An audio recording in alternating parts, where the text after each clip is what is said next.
अगर हम बौद्ध धर्म से संबंधित स्तूपों का अध्ययन राज्यों के हिसाब से करें, यानी राज्यवार करें, तो इसमें देखिए महात्मा बुद्ध की मृत्यु के तुरंत बाद ही बिहार में 2 स्तूप निर्मित करवाए गए हैं। उनमें एक है राजगृह का स्तूप। राजगृह के इस स्तूप का निर्माण बिंबिसार के पुत्र अजात शत्रु के द्वारा करवाया गया था।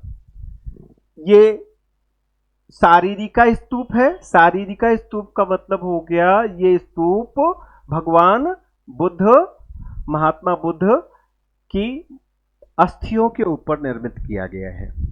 इसी प्रकार बिहार का एक दूसरा सारीरी का स्तूप है जिसे हम वैशाली का स्तूप कहते हैं।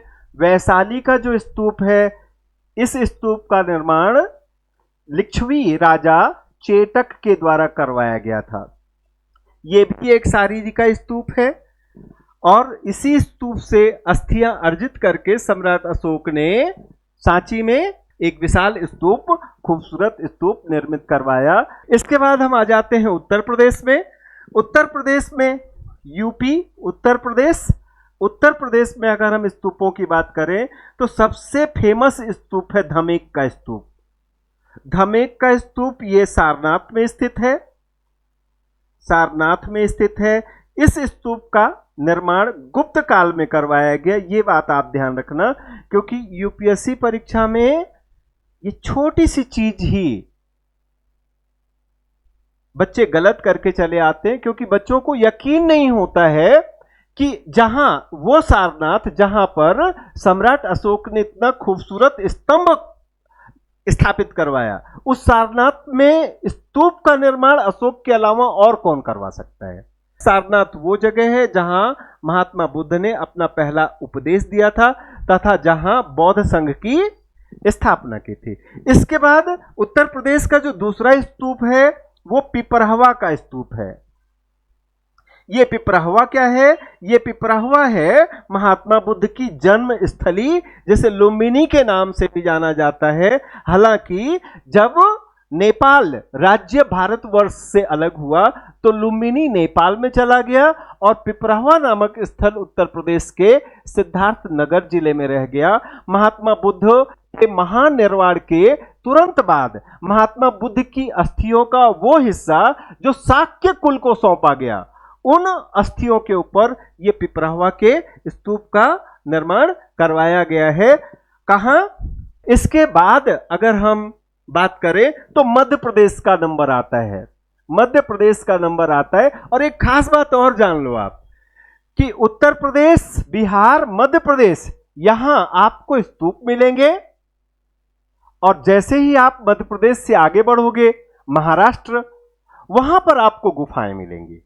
ऐसा नहीं है कि जहां स्तूप नहीं वहां बौद्ध धर्म नहीं था, लेकिन बौद्ध धर्म ने अपने प्रतीकों को अलग अलग जो जियोपॉलिटिकल स्टेटस होता है उसके अकॉर्डिंग यूज किया। जहां गुफाएं बनाई जा सकती थी वहां गुफाओं का निर्माण करवाया गया। जहां गुफाएं नहीं बन सकती थी वहां बौद्ध धर्म के अनुयायियों ने, बौद्ध धर्म के मानने वाले राजाओं महाराजाओं ने स्तूपों का निर्माण करवा दिया। तो उत्तर प्रदेश, बिहार और मध्य प्रदेश के अधिकांश हिस्से में आपको स्तूप मिलेंगे। आंध्र प्रदेश में स्तूप मिलेगा, कर्नाटक में स्तूप मिलेगा। ओके, लेकिन आंध्र प्रदेश और कर्नाटक में उतने स्तूप नहीं मिलेंगे जितने स्तूप आपको मध्य प्रदेश, बिहार और उत्तर प्रदेश में मिलेंगे। सबसे अधिक अगर स्तूपों की बात की जाए तो स्तूपों का सबसे अधिक निर्माण मध्य प्रदेश में करवाया गया है। मध्य प्रदेश के विभिन्न जिलों में आपको 100 से ज्यादा स्तूप देखने को मिलते हैं। ओके, तो मध्य प्रदेश के अगर स्तूपों की बात करें तो यहां सबसे फेमस स्तूप सांची का स्तूप है। यह सांची का स्तूप रायसेन जिले में है, मध्य प्रदेश के रायसेन जिले में है और यूनेस्को की विश्व धरोहर सूची में शामिल स्तूप है ये। इसके बाद सांची के स्तूप के बाद अगर हम दूसरी बात करें तो दूसरे कई सारे स्तूपों का एक सर्किट बना देते हैं, जिसे बुद्ध स्तूप सर्किट या सांची स्तूप सर्किट के नाम से जानते हैं। हालांकि उसमें कुछ भी ऐसा नहीं है जो परीक्षा की दृष्टि से इतना महत्वपूर्ण हो, फिर भी सतधारा का स्तूप, सोनारी का स्तूप और सारू मारू का स्तूप, ये आपको याद रखना चाहिए। मध्य प्रदेश के स्तूपों के बाद जो बात आती है वो बात आती है आंध्र प्रदेश के स्तूपों की। आंध्र प्रदेश, तो आंध्र प्रदेश के स्तूप में सबसे फेमस स्तूप या जिसे महाचैत्य के नाम से जाना जाता है, ऑब्वियसली इसका मतलब क्या हो गया? इसका मतलब हो गया कि ये स्तूप उन स्तूपों में से है जो शारीरिका नहीं है। ओके, जो शारीरिका या परिभोगिका की श्रेणी में नहीं रखे जाते हैं।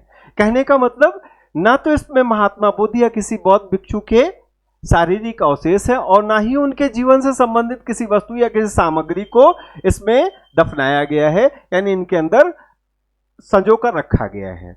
यह सिर्फ ध्यान, पूजा या प्रार्थना के लिए बनाया गया स्तूप है। इसे महाचैत्य के नाम से जाना जाता है। स्तूप का नाम है अमरावती का स्तूप। अमरावती का स्तूप, अमरावती का स्तूप इसलिए भी फेमस है क्योंकि ये उस क्षेत्र में पाया जाता है जहां पर मार्बल बड़ी संख्या में मिलता है। तो ये स्तूप मार्बल से निर्मित किया गया है। अलग एक इसकी और खास बात क्या है कि इसके इस स्तूप का जो गुंबद है, जो डोम है, वो डेकोरेटेड डोम है, लेकिन यहां पर तोरण नहीं मिलता है और ना ही यहां पर मेन बाउंड्री वॉल देखने को मिलता है। तो ये अमरावती स्कूल या स्तूप निर्माण की अमरावती वास्तुकला शैली कहलाती है।